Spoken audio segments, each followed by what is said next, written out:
Welcome back to Anytime TV's On the Edge, Conversations in Emerging Medical Technologies. I'm Dr. Jonas Moses. With me today, Roger Stark and Dr. Sarah Sawtelle. We are talking about cognitive skills development and applied neurosciences. And just before the commercial break, I was getting ready to ask you this question, Sarah, which is, what is the science behind this? Well, it's an emerging field, just like neuroscience is. Neuroscience actually has not been around very long at all. As everyone knows, back when I was a child, I was told, my IQ is my IQ and it's never going to change. Fortunately, we all know that's not the case anymore. So what's fun about this is that the emerging science behind brainware is actually still being learned. We know a lot about how the brain learns, and we're learning more and more. There's been so many studies with Dr. Shaywitz and dyslexia, and looking at a longitudinal study of how their brains function when they don't read properly and as it's getting corrected. And that's becoming more and more common, is seeing more and more studies about things like that. Where we started was, we took what was working in clinics at a very slow pace, and that there really was no controlled science behind it, but people knew it worked.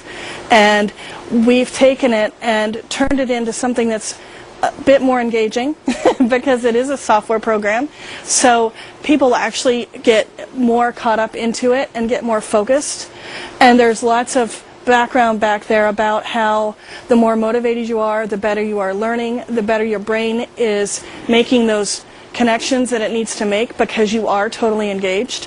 And so we've been able to take the science that's been done, not necessarily with brainware, but has been done, and make a product that is using those same types of technologies by the sequencing, and we start everybody out at a level that they can do and they get engaged in it, and then the next level is a bit more challenging, and we'll stress the same functions in their brains in a new way so that it's a new development.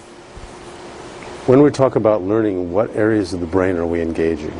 Well, we're engaging really the entire brain in our product, because what we're doing is we have focused on 6 major areas of attention, memory, visual processing, auditory processing, and some sensory integration.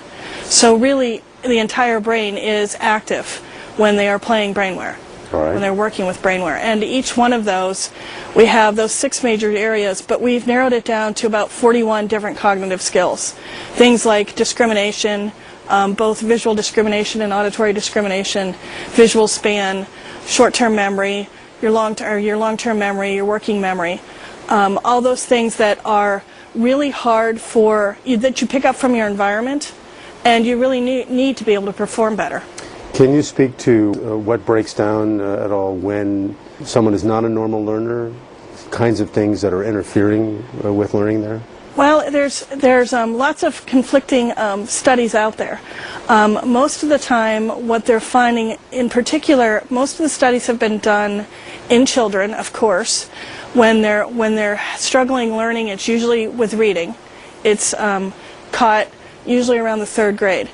And most of those studies are showing... Is this an age developmental sort of thing? Well, it's actually because in school at about 3rd grade, the demands on what you're expected to be able to do change.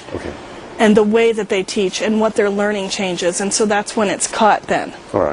And really, it seems that most of it has to do with, 80% of it is visual processing. And it has to do with your memory and your attention skills.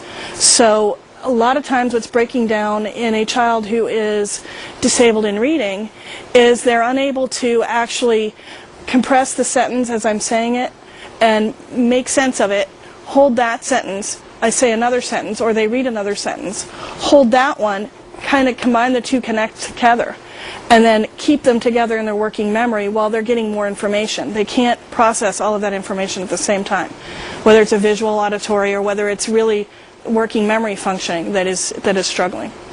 I know that we talked before the program about autistic children. What's different there, and can they learn to read and be able to process this information? I don't know how much you know about autism. Not a lot.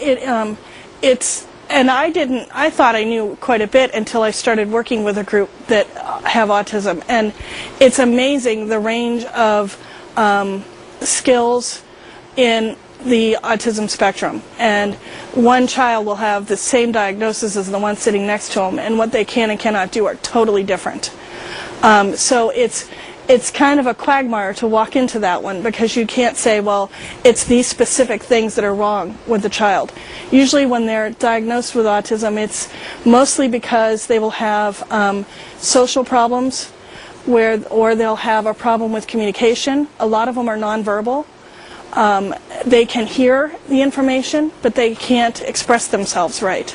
They'll also have very severe relational problems where they won't be able to really relate with anyone in any kind of normal setting. Like sitting here, they wouldn't know how to respond to your question because they're missing whatever it is that helps us to be able to function in a normal conversation. They know a lot.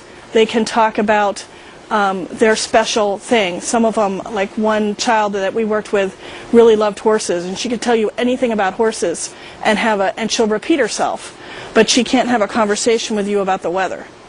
So it's a hard spectrum to deal with, and some of them.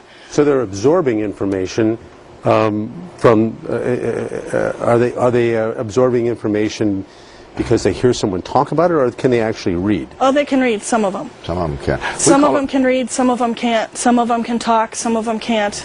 We call it the complexity. I like to refer to it as the complexity within the complexity theory. Okay. Because as Sarah called out, no two people are really alike.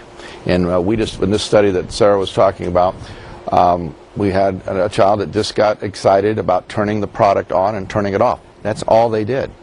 Others had issues with the sounds on different activity. That's all they would do.